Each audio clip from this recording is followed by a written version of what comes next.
You're listening to The Briefing, first broadcast on the 6th of November 2024 on Monocle Radio. We're back and broadcasting on this sunny day here in Washington, D.C. after a long and tumultuous night in American politics. This hour-long edition of the Monocle Daily, live from Washington, starts now.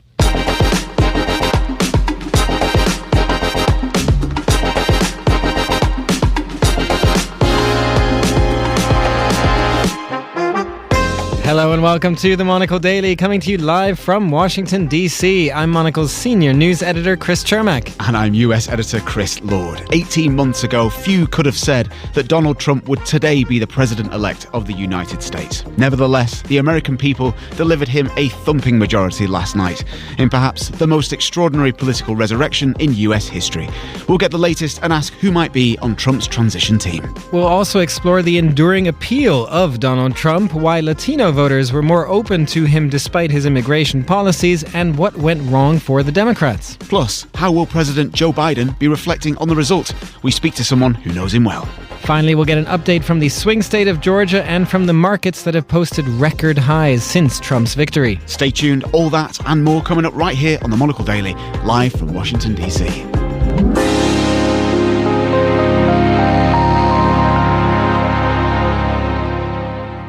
Welcome to the Monocle Daily. I'm Chris Lord. It's been a long road back to the White House for the now president-elect.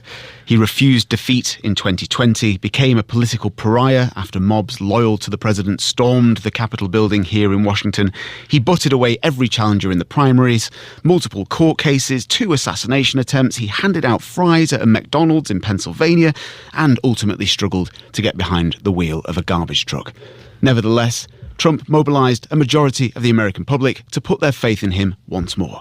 On stage in West Palm Beach in the early hours of this morning, the president-elect promised a golden age of America. Democratic candidate Vice President Kamala Harris is expected to concede defeat at 4 p.m. Eastern Time. Well, for the latest, we're joined on the line by Karen Tumulty. She's political columnist for The Washington Post and has been on the campaign trail with both candidates. Karen, great to have you with us. Karen, you predicted just last week that Donald Trump would win, that he would flip Pennsylvania and other swing states that ultimately went his way. What did you see? What did you read in the runes? You know, it was not a prediction I made with much confidence, I've got to admit. But there were a couple of sort of structural things that I think Kamala Harris had going against her.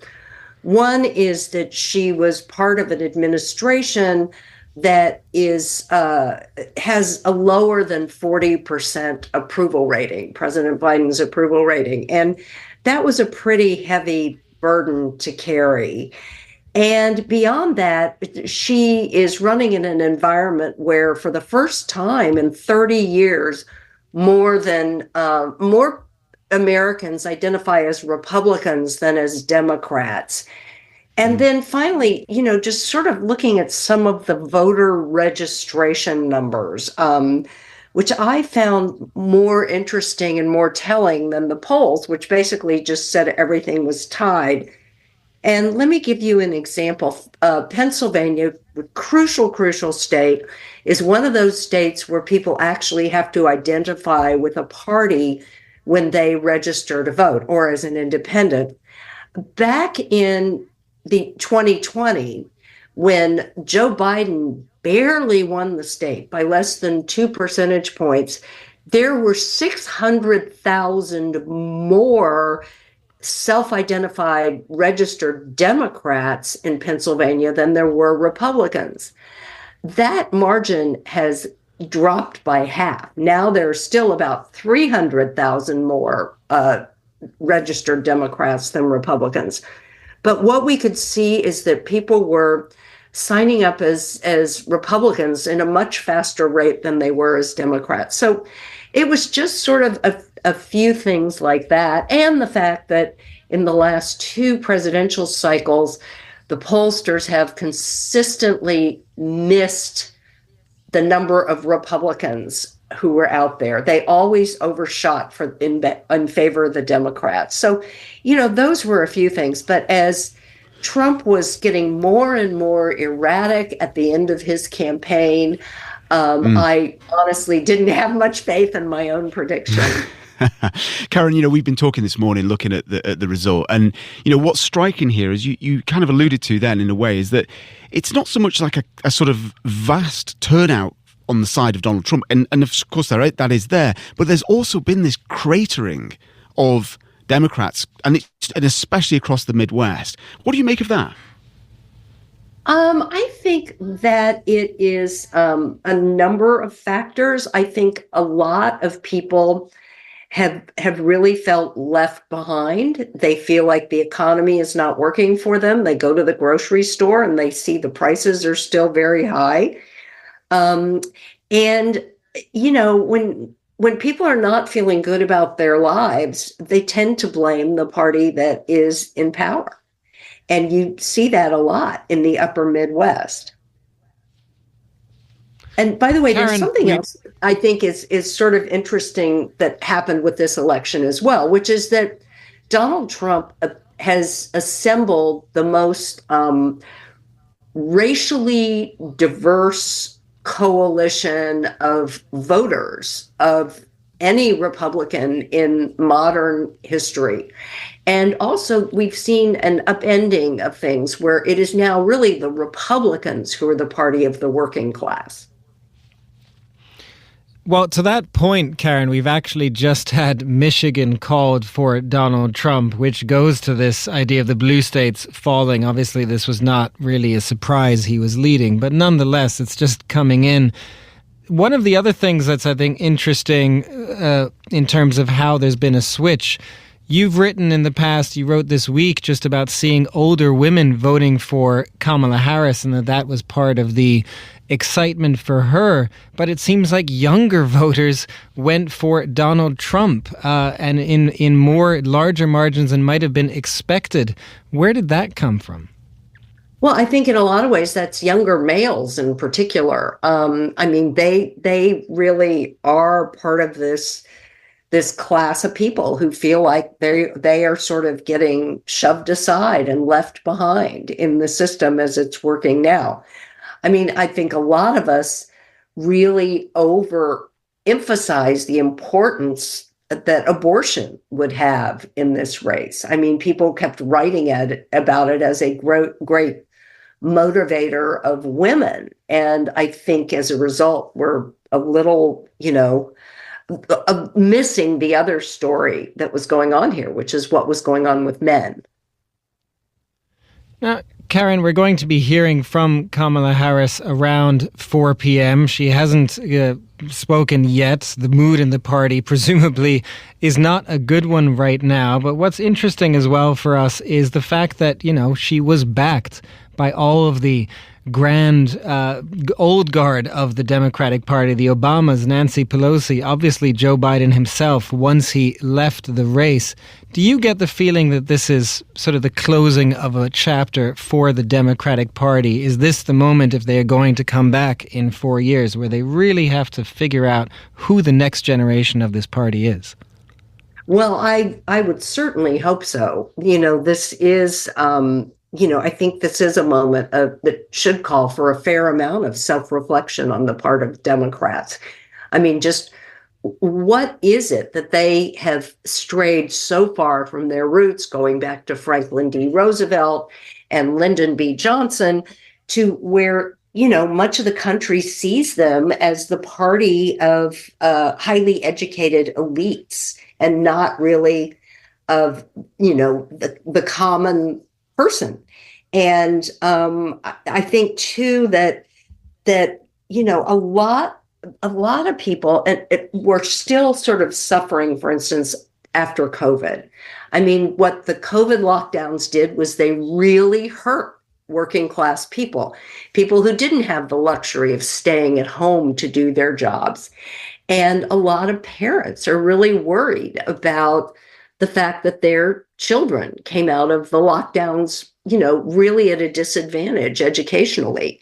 And I think that the Democrats didn't appreciate that burden as well.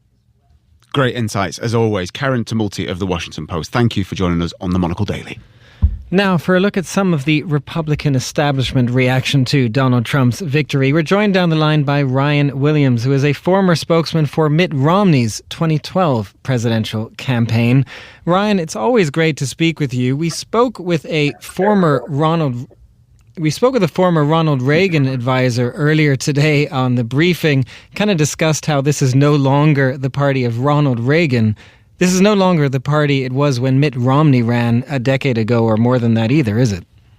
Absolutely not. This is a totally different party. Trump has launched a political realignment in the United States. He won last night wide swaths of working Americans making less than $100,000 a year, blue-collar Democrats, union members, Hispanic working class people. This is a coalition that had been reliably Democratic for decades. Romney, when we ran, would focus more on upper-income, college-educated voters in the suburbs. He's managed to appeal to these voters, peel them off of the Democrats, bring them to his side, and launch a whole new coalition that scored a tremendous victory last night.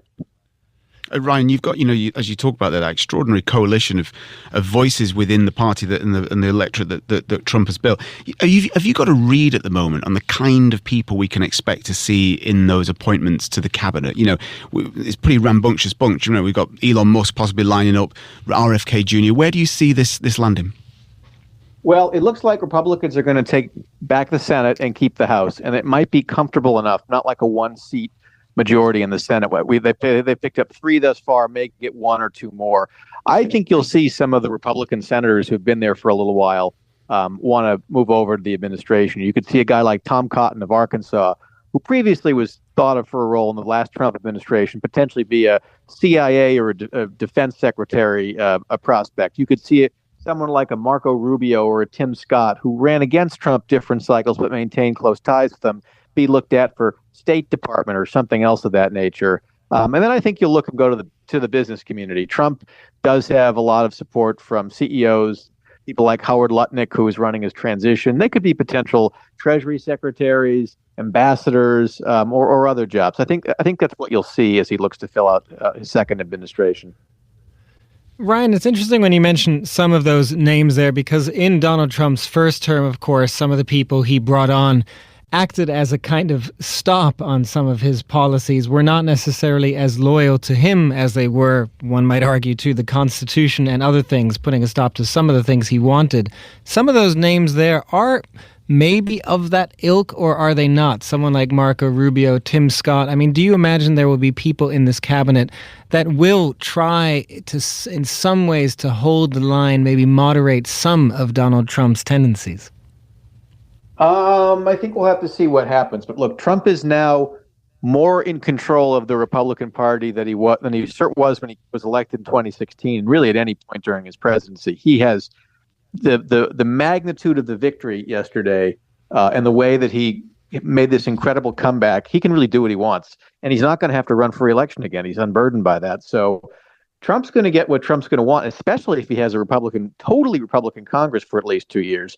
I do think that there are very serious names on the list I mentioned and others that will try to do the jobs well. But at the end of the day, I think Trump is going to try to exert a lot more pressure on his agency heads and cabinet secretaries than he did at the beginning of the last administration. Ryan, just finally and briefly, I'm just curious, those people who have expressed reservations publicly about Donald Trump, even through this campaign, even though they've thrown their support behind, but also shown their distaste with some of the stuff that's been done and said, what goes for them now, do you think? I mean, fundamentally, they get in line or get out? They're in the wilderness. They will have no part in a Trump administration. He does not want to have dissenters or people who have disagreed with him come into this administration. He's been pretty clear about that. He feels like those types of people hobbled his last administration. So the Liz Cheneys, even the Nikki Haley's, who supported him, but he just doesn't like her, I don't foresee them having any part in a second administration. He is emboldened now. He feels like he has a mandate. He feels like he was betrayed by people like General Kelly and others last term, who they spoke out against him, tried to stop his worst impulses, but he doesn't want that anymore. He wants people that are going to be part of the team, that are loyal. I think you'll see some sort of a loyalty test for not just for cabinet secretaries, but for really any political appointee that wants to come into this administration. So those that opposed him, they're out in the wilderness for at least the next 4 years. Ryan Williams, former spokesman for Mitt Romney. Thank you very much for joining us on the Monocle Daily.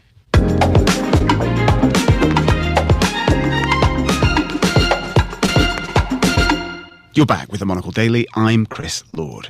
The Biden-Harris ticket for 2024 ended up being the campaign that never was, after Joe Biden reluctantly bowed out of the race over the summer and handed the reins to his vice president. Well, Scott Mulhauser was Deputy Chief of Staff to Biden when he was Vice President and running for re-election in 2012, and has also been Chief of Staff at the US Embassy in Beijing. Today he's a partner in the strategy firm Bully Pulpit International. We began by asking Scott how Joe Biden would be reflecting on last night's results. Candidly, I think he'll be going through the same catharsis many will, which is this wasn't that close. So what does this mean and what does it tell us? And I think the answer is our voters didn't turn out to the degree that we wanted them to. So the question is why? I think some will look at the Biden decision to drop out and say it should have come demonstrably earlier. Harris ran a remarkably impressive 100-day sprint, right? Her launch went well. Her convention went well. Her vice president selection was relatively non-controversial. Her debate was excellent. Was it enough time? Did voters already make up their mind? And candidly, what they were voting on is an interesting question. I think we've seen it in the exits, but in the exit polling. But I think it's an open question about both selling the peril of a choice and abortion discussion post-Roe, and secondly, sort of selling a robust economy differently, right? I think people feel the prices. People feel going to the store and having their meat and their eggs and their milk be more costly. You saw very clearly a push on consumer prices. He went after the airlines for junk fees and hotels for junk fees, and he went after consolidation in the meat industry and ways he could show consumers he was pushing for them. That didn't necessarily play out as well in the campaign. It didn't.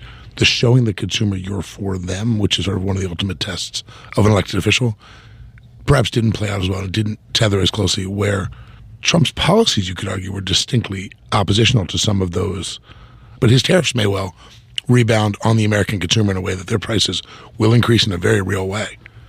But his showing up at the McDonald's and saying it enough times felt like he could lament prices in a way that our folks, Democrats, didn't feel like they could, and you could feel some of that looming at the ballot box. You made a compelling case, if you like that. Scott, you've had a long tenure in China, in Beijing, as Chief of Staff at the US Embassy there.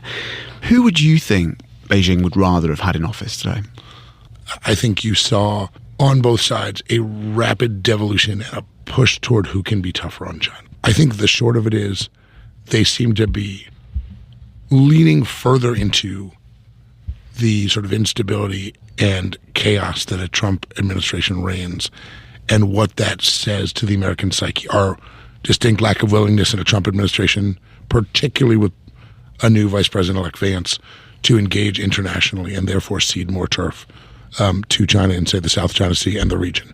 You are seeing with President Trump a different approach to foreign policy, and if both sides are going to be tough on China, if they can sow chaos and sow an inward-facing domestic look away from foreign affairs, away from engagement, it seems like they've sort of made a choice with some of their machinations or attempted machinations in the election. And I think they would rather have an America that is sort of wrestling with its moment and figure out who it is internationally than a more engaged, more international-facing America that might come with the Biden and Harris administration.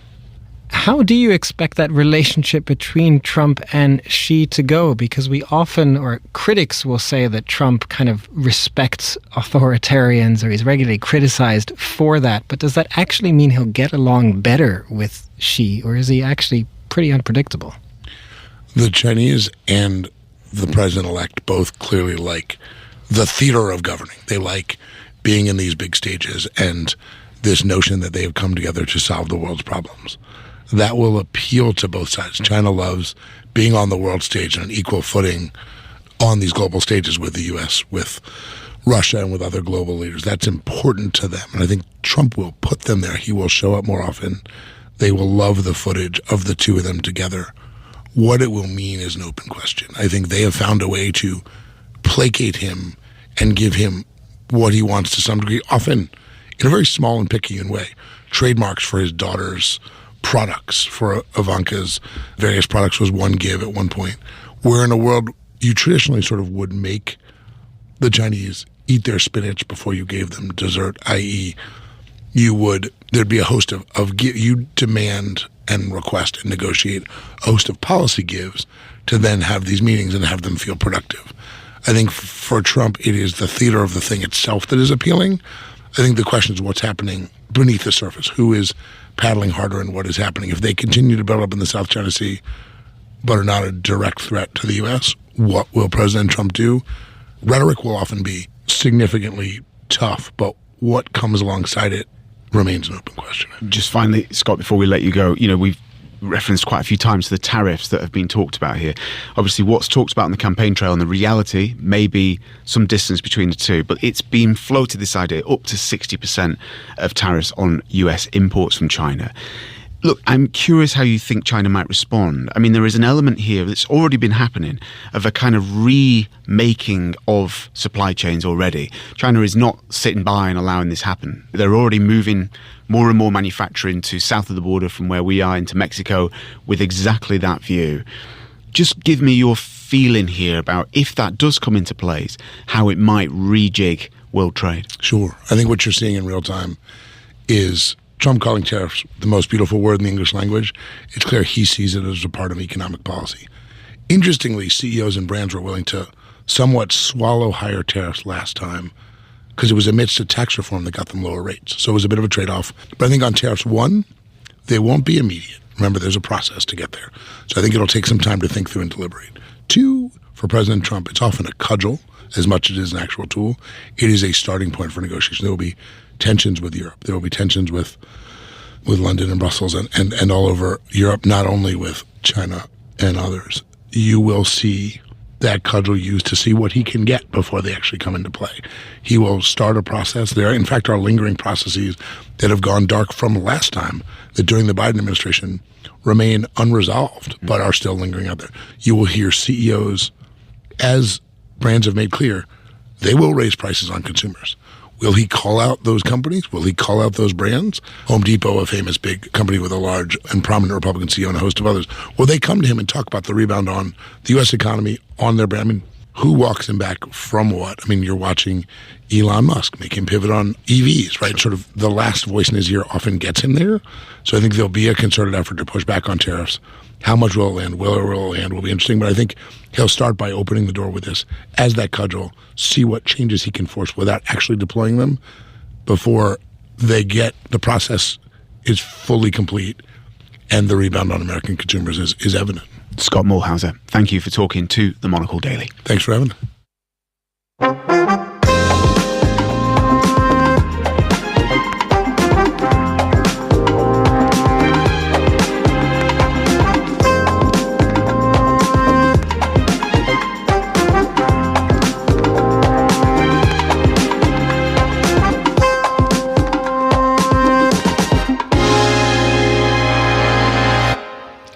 You are back with the Monocle Daily. I'm Chris Chermak. For Democrats, after this election cycle, the question, after a devastating loss of the presidency for Kamala Harris, is what exactly went wrong and what kind of policies just did not gel with American voters.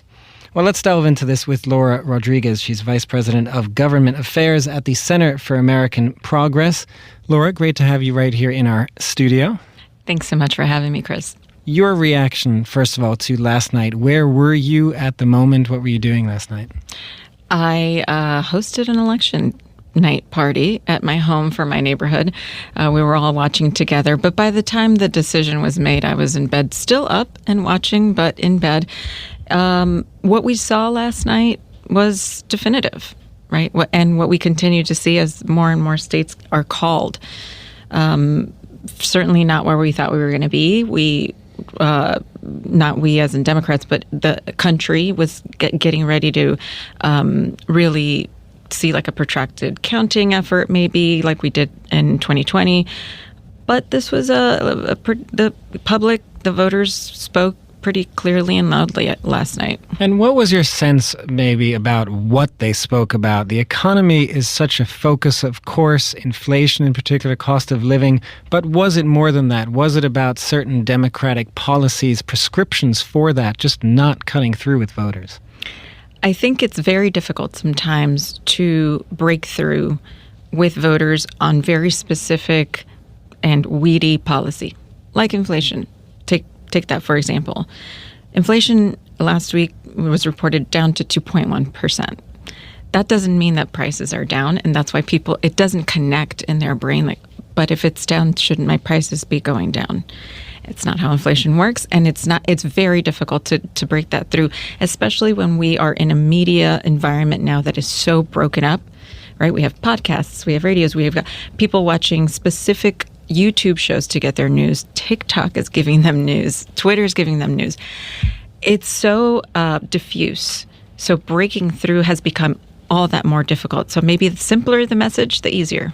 One of the things we've been talking about through this show, Laura, is that it's not the numbers are going to start to reveal some trends here and so on. But I think what is already clear, certainly in some of the swing states in the Midwest, is that it's not Democrats moving Republican. It's just Democrats not showing up to vote. And I wonder how you interpret that. What you think might have, frankly, cooled people off where they decide not to show up and vote. I think this cycle is going to be incredibly interesting as we see numbers, because I think every state is going to have a different story to tell. I'm thinking about Michigan that just got called, right? Michigan had a lot of normally Democratic voters stay home because of the Gaza-Israel war, right? That was their reasoning. And I think we're going to see reasons in Wisconsin that are different from Nevada, that are different from Arizona. In Pennsylvania was really interesting because Philadelphia was supposed to be coming out in force, and we're not seeing that play out. We'll have to find out why, but I can't imagine it's similar. I think they're all going to be very different stories. And also, interestingly, I think we are seeing more ticket splitting in this cycle than we've seen in a very long time. People used to go all D, all R all the time. Now you see that move. Even where some senators, incumbent senators lost. Let's take Sherrod Brown in Ohio. But he's lost by, I think Kamala Harris lost it by 12, and I might get these numbers wrong, and he's losing by 6.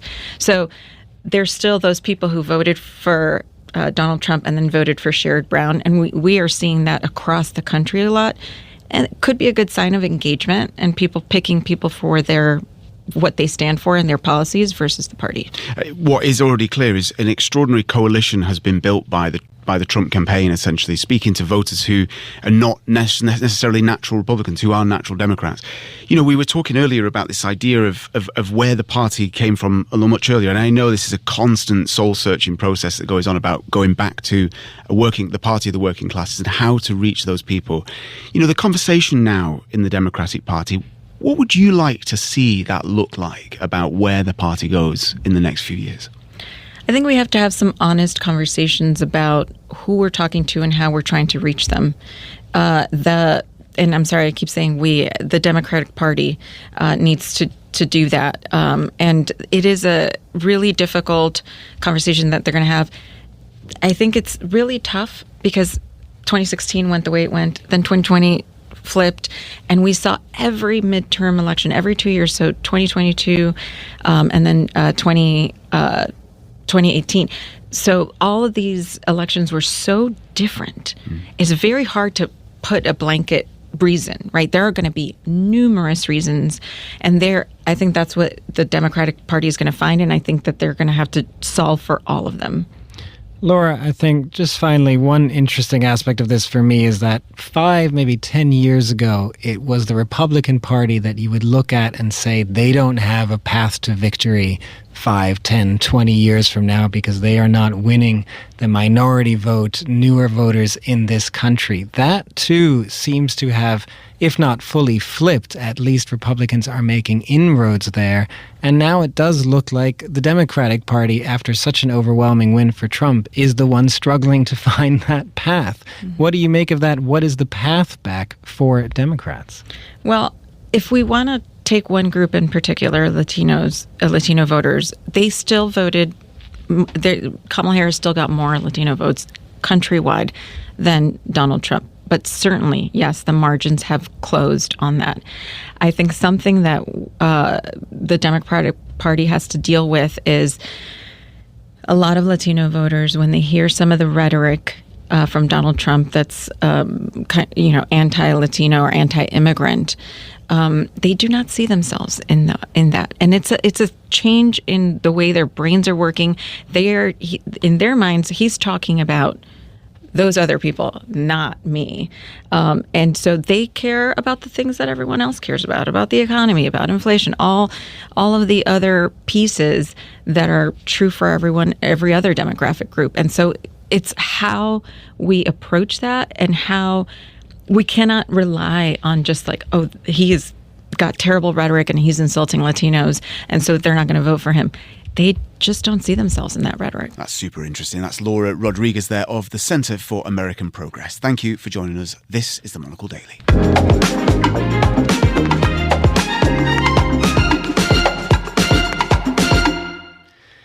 You're back with the Monocle Daily, and now for a look at the broader appeal of Donald Trump and what the pollsters may have missed. We spoke a short while ago with Willie Laurie. He's a journalist, broadcaster, and former director of CNN Español here in Washington, D.C. We began by asking him whether he was surprised by the extent of Donald Trump's victory. Yes, I was expecting it and predicting it because of the way math usually works in this town. I've been in this town was in this town for 20-some years. And the reason why I was expecting it, because two things cannot be true. 79% of the country is saying that we're going in the wrong direction, but then the polls are saying that it's really tight, it's within less than a point. That's just mathematically impossible. And the other way that it would give me the hint as to what the results was going to be, most of Kamala Harris's rallies were 4,000 or 5,000 people. Just the last one, she had more people attending. But Donald Trump, he's been 20, 25, 30,000 people in every event, and 20,000, 10,000 outside. In this election particularly, the problems are deeper. You know, we have 2 or 3 conflicts around the world. We have an economy that has a lot of problems. We have that issue in the border. The numbers were not adding up for her. The Democratic playbook here was to say, whatever you think about Joe Biden's policies, you don't want Donald Trump. This was the focus, right? It was very much put on Donald Trump as the person. Do you think that in itself maybe was a failed strategy, or was there an underestimation of actually the fact that enough Americans said, no, actually, we're okay with Donald Trump and the brand and what he represents? Because he has a record. That was the biggest hurdle for them to overcome. The question that she could never answer. Are we better off now than 4 years ago? Of course we're not. And that was the biggest problem for her. How do you sell that I have the solution of all those problems and I've been in the White House for the past almost 4 years? Yeah, you may not like Donald Trump and how he said things and how he tweeted and all that sort of thing. But in terms of policy, you know, the country was better off. And that's why they couldn't overcome in this election. You know, we had what was sort of trailed as that potentially the October surprise, which was the event, of course, in Madison Square Gardens, where you have a comedian come out and insult Puerto Ricans en masse. Now, you know, Willie, you're somebody who's for many, many decades spoke to Latin American audiences. Yeah. And I think the Democrats' expectation was that would play very well in their favor. They could really use that as a way to draw a deep line in and say, look, this is what you'll get more. Why didn't that land in as you say? It failed miserably because of one simple reason. Latinos, the Latino votes understand what a comedy is. And they also understand that the president of the United States cannot come 2 days after and call half of the country garbage. And then the White House tried to cover it up and they fail at it. And I think the other part of it is like there was a lot of people already voted, so that had zero effect. And we saw the results. The I-4 corridor in Florida, which is mostly Puerto Rican, voted Republican. And the other issue is that Puerto Ricans in the island, they don't vote for the president. So the Puerto Ricans living in the U.S. was the one that voted. So that has zero effect on it, even though Puerto Rican newspapers endorsed Kamala Harris. And they have the other part of it that has zero effect was the endorsement of celebrities. Zero effect on the election. Why? Because they don't reflect the regular voters. These are people that they live in another bubble. You know, they don't have economic problems. They travel in their private jets. They live in mansions. They don't represent the voters. It sounds good. It looked good on television. But the reality is, at the end of the road, people vote with their pockets, and the country's not doing well. And that's basically what we saw last night. When you look at the Latino vote, the focus, obviously, of this campaign has been also on immigration from Donald Trump. That, too, is something that Democrats, I think, would have assumed works in their favor, particularly with the Latino vote. Is that something you saw? The thing is, like, we have to understand what the Latino vote actually means. The immigration issue when it comes to the debate right now is about security. There are about 20 million undocumented aliens in the country. None of them has the right to vote. They can't vote. So it doesn't matter how much you talk about them, they don't have an effect. What you try to accomplish is an emotional vote for those Latino that can actually vote, which is about 13 million. And as we saw, and we've been seeing for a while, the discontent with the Democratic speech towards Latinos saying, well, if you elect me, I'm going to solve all your problems. It hasn't happened. So they started to wake up and say, look, we have prosperity in the last 4 years. We were doing much better. Why do we want to go back to this? So that's one thing. The other problem was the issues in big cities with the gangs and the Venezuelan gang, and having people in the media talking about, well, that's just a handful of buildings. It's like, yeah, it doesn't matter. The gang can take over. It's like the Latino community doesn't want that because they come in from countries that are suffering that every day. So if you don't provide security to them at a safe environment, they can't understand. It's like, is that really the U.S.? That kind of thing. So the Democrats fail in actually being more honest with the community, and the community is waking up to the fact that, hey, there's two parties and there's things that I like about one, and there's a lot of things that I like about the other one. Willie, you're somebody who's very involved and for many years been involved in media, not just in this country, but thinking across Latin America. In this election, what's been sort of fascinating to watch in a way is that a lot of the ground game for Donald Trump, beyond himself and his own appearances, a lot of the ground game really was outsourced to Elon Musk, as an incredibly powerful tool. Mm-hmm. I just wonder, give me your impressions of that. I mean, you're somebody who obviously cares a lot about traditional media in a sense. Mm-hmm. Whether you feel that has, I don't know, maybe sort of muddied the water of the discourse somewhat, and what effect it's had in this election in terms of changing the sort of tenor of the conversation. I think the traditional media that we all know and grew up with and belong to has lost a lot of ground in terms of trust, not only in the U.S. but also overseas. We have put too much into the political game, and we have forgotten that we have a job in terms of being more questioning both sides. Anybody who looks at X in the last 6 months, it's become a reflexive mouthpiece of the Trump campaign, hasn't it? But the thing is, the same thing was happening with Facebook. That's the thing. It's like when we politicize media outlets, that's what we get. And the fact that social media comes in hugely now in terms of audience, as we had in regular and traditional news organizations. I think it was 300 million people have seen that interview that Trump did with Joe Rogan. It's like we in our industry will only dream about hitting those numbers. So the pattern of content consumption has changed dramatically in the past 4 or 5 years. And campaign need to understand, and even us in our industry needs to understand, not with only competing, but we need to get better at what we do if we want to bring the audience back, so they don't have to go and run to the to social media to find whatever I want to hear, because that's the game right now. I feel comfortable hearing about this that I like, then I go and see that or hear that. Not because I'm actually going to be informed, which is the job that we were supposed to be doing until we got politicized to a point that people, I think the last poll I checked was 16-17% of trust in the media. U.S. Congress has 18%, and nobody likes them. So you think it's give people what they want? Oh, yeah. It's just like, okay, what do I want to hear? Let me go to Fox. I want to hear this other side. Let me go to CNN. So there's not a place that you can go and say, let me sit down and actually see what's going on without being told what to think. And that's a problem. That was Willie Laura speaking with us earlier on the Monocle Daily.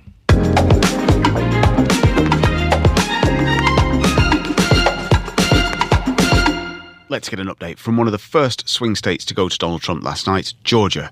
David Signer is US correspondent for NZZ. He's there and he joins us from Atlanta. David, good to have you with us. You were watching the results roll in last night with a group of black Republicans. Was there a lot of new members there in that group? What were you hearing from them? Yeah, hi.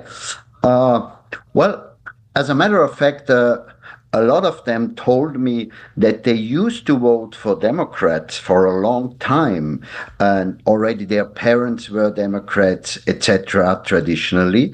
And as we know, meantime, that has changed. Being black doesn't mean anymore voting for the Democrats.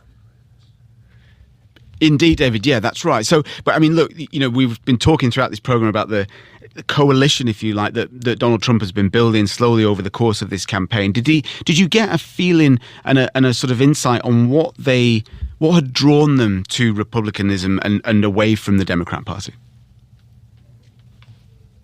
Well, it's quite simple. It's the economy, the inflation, the border. And what was striking to me, these black guys I was meeting, they don't care so much about identity politics. That's what Democrats always talk about. Racism, redlining, discrimination, all that. Some of them are even tired of this kind of identity discourses. They don't even want to be identified as black or African American. They want to be identified as individuals with their own ideology, their own political orientation. And I told them, hey, Trump is considered to be a racist. What do you think about that? And they told me, well, I don't have to like him to vote for him. I agree with his policy, and for the rest, well, I don't care. David, that's an interesting trend that I think probably extrapolates to a number of other groups as well, and particularly in the South. I mean, Georgia had become something of a swing state, but at the same time, some of these identity politics, culture wars, I guess that you're getting at a little bit there, is something that Democrats have struggled with, particularly in the South. Was that a subject of conversation for, lots of different groups of voters that you spoke to in Georgia? Well, my impression was whenever I wanted to talk about these democratic issues, discrimination, etc., they almost got a bit angry. They didn't want to talk about it. And the other question is Kamala Harris. As we all know, her mother was from India, the father from Jamaica. So you would accept that she would appeal to these people somehow, and to women as well. But the equation is wrong. It didn't play such a big role as we expected. David Signer, the US correspondent for Swiss newspaper NZZ. Great to have you with us on the Monocle Daily.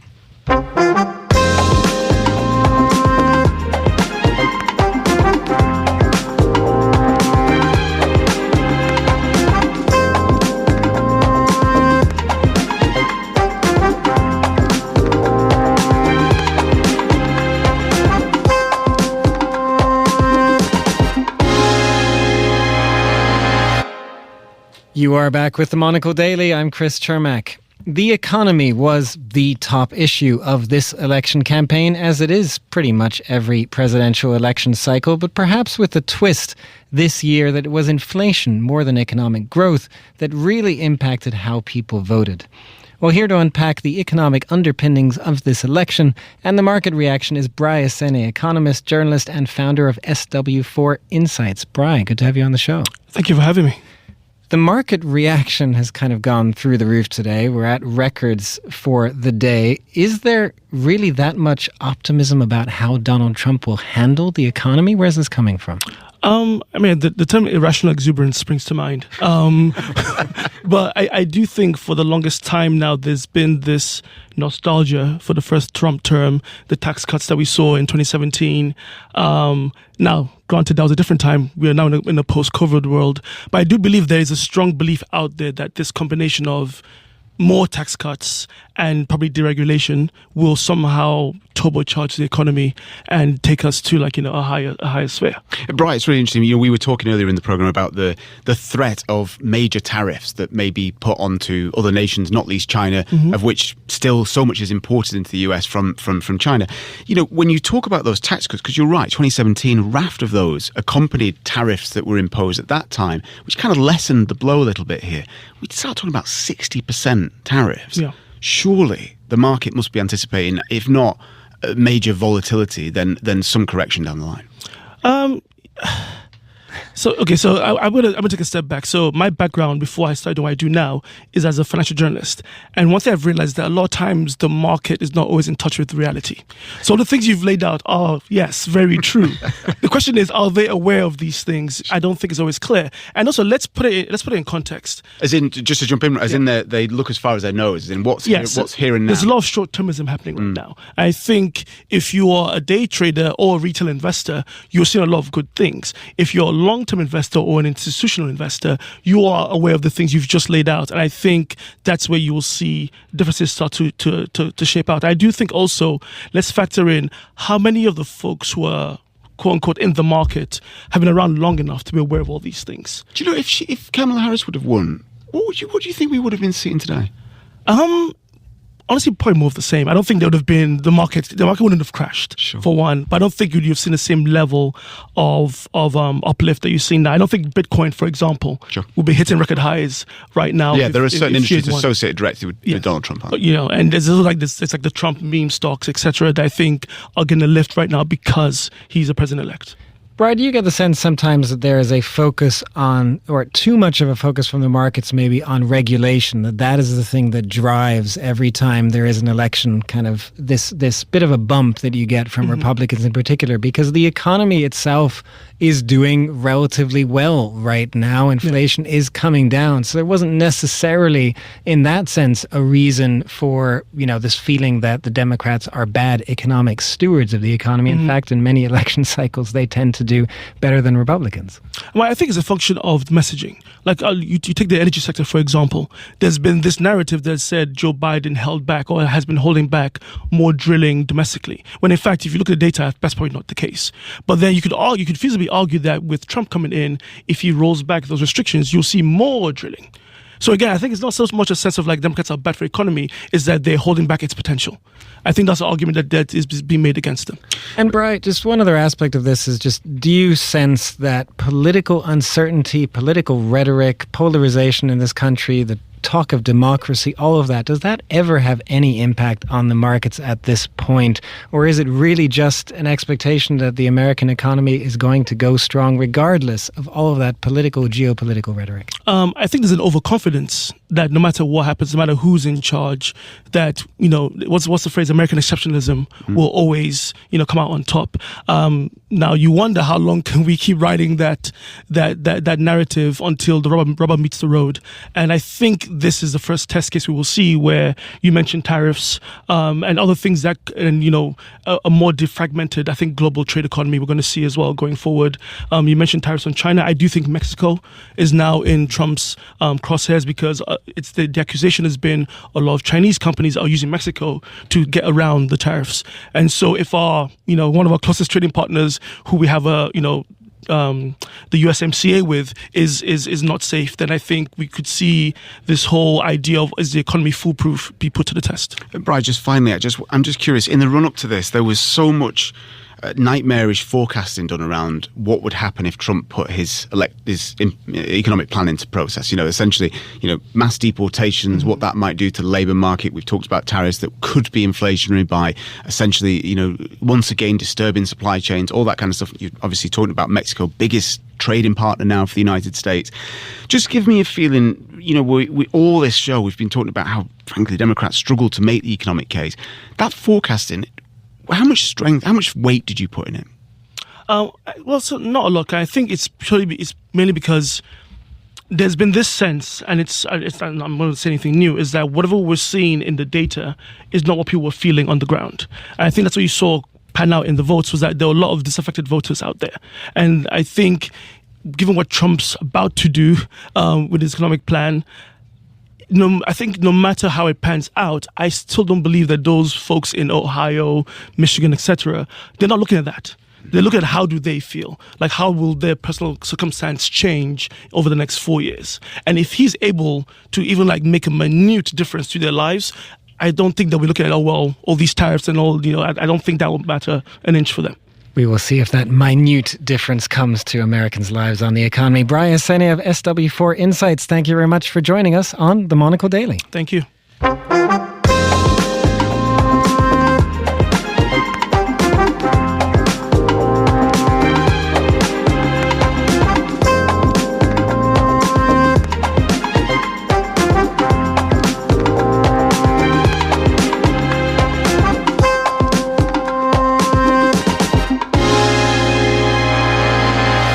You're back with the Monocle Daily. And finally, on today's show, a roundup of what has been an extraordinary 24 hours we've heard so far. But we're joined in the studio by Monocle's senior foreign correspondent, Carlos Rebello. I believe you've just been up on the roof of the building getting a couple of very quick, short Zeds. Am I right, Carlos? Yes, when I say just, let's say like it was 2 hours ago, I have been here for the duration of the programme. I haven't arrived fresh off a snooze, but I feel like it was the first 5 minutes. I closed my eyes in the last 32 hours, and I can tell you it was great. So in these days, time seems to be folding into itself. Yeah. And Carlos, we should say that you and I have been on a bit of a road trip, haven't we, through America in this last week. Really, we started in Atlanta, Georgia. 4 days of broadcasting from there. Then we took ourselves up here to DC into this great studio right overlooking the White House and the Washington Monument. Just your thoughts really on sort of America at this moment. You used to be based out here for a spell. Just coming back at this pivotal moment, is there anything you're taking back to London with you? I find quite a lot of similarities back to the mood when I was here in 2019. It is a country that, as the results show, is quite divided, that struggles with that tightrope between how it is perceived abroad and the reality within its borders. I think we've had these conversations back in Atlanta about how there is something that, unless you are American, there's something you really don't get about the tendency to vote and support the MAGA Donald Trump movement. This is not to say Republicans, but actually the Donald Trump populism, which I am borrowing words from a guest earlier in our coverage, because regardless of how much you read and hear and how many people you speak to, I believe there's that sense of observed and witnessed history from a European context that makes it quite hard to hear some of the lines. But, it resonates with Americans, as the results are showing. And who are we to tell them that they are wrong? And Chris, you've obviously reported on a few elections over the years. So just give me a little feeling about coming back this time. What's been the feeling that you've come away with? Well, I think when I look over the various elections that I've covered here, you do see how the rhetoric has shifted. And I think what's interesting for me is that it's kind of happened over time, that these alternate realities have been built in the United States. And I think when I look back to Barack Obama and John McCain and starting there, or even with Bush a little bit before that, the rhetoric also in the media of politicians, everything was relatively polite by comparison. It was substantive. I remember the biggest scandal, or one of the ones with Obama, was, you can't put lipstick on a pig, when he said that to Sarah Palin. That was one of the worst things that you were going to talk about the tan suit. The tan suit. I mean, those little things. And then slowly, progressively, I felt like, with Mitt Romney already, the rhetoric was changing. The kind of candidates that were coming up in the Republican Party were changing at that point. And each election cycle has just changed, and I think it's firmed up this series of alternate realities that we have here in the United States. The anger on both sides, without them really talking to each other, without them really seeing eye to eye in their perceptions of what America is like. I'm curious if that's what you found, Chris, as well. Just this completely different perception. Both sides look at the other one with this sort of, you are crazy in how you are thinking about the state of this country. Yeah, look, I've been been in the US now for 3 years, and I'm coming towards the end of my tenure. Next week, I'll be heading back to London and packing up when I leave here back in Los Angeles and heading back home. Look, there's a few things that I'd say. I think the first is, that what you talk about that sort of coarsening of the political discourse does have a long history. It goes back to Goldwater and even beyond that. And I think over the decades, you've seen slowly that, as I say, that coarsening and frankly, all this program we've been talking about a cratering of Democratic voters who just don't feel that they can vote. Maybe that's because they feel very strongly about a particular issue, or because they're just not particularly energized by it. By the contrast, you have this growing, very new, increasingly diverse coalition of voters who support Donald Trump, who are very energized. And so there is a sad fact that when discourse becomes coarsening, you talked about, the sort of twee days of when Lipstick on a Pig got, made headlines. The coarsening of discourse has brought this extraordinary ferocity to discourse in this country that I've, been around for 3 years now. And what strikes me is that actually so much of that, and this has been my sort of saving grace a little bit of how you keep yourself sane a little bit amongst it all, is that online America is a very different place from offline America. And a lot of this stuff that we're talking about here, a lot of it exists in the alternate reality, a phrase you used there, Chris, of social media. Of course, that is more and more, as we've been hearing through this program, leaking into our discourse as becoming part of political fact. But I think we always have to remember that, I've crossed this country many, many times in the last 3 years. What I have found is where Americans live amongst each other, get to know each other, there is harmony here. It's just on a day like this, because we've come to the end of a bruising campaign, it doesn't feel like that. It feels like a place full of division, and there is division.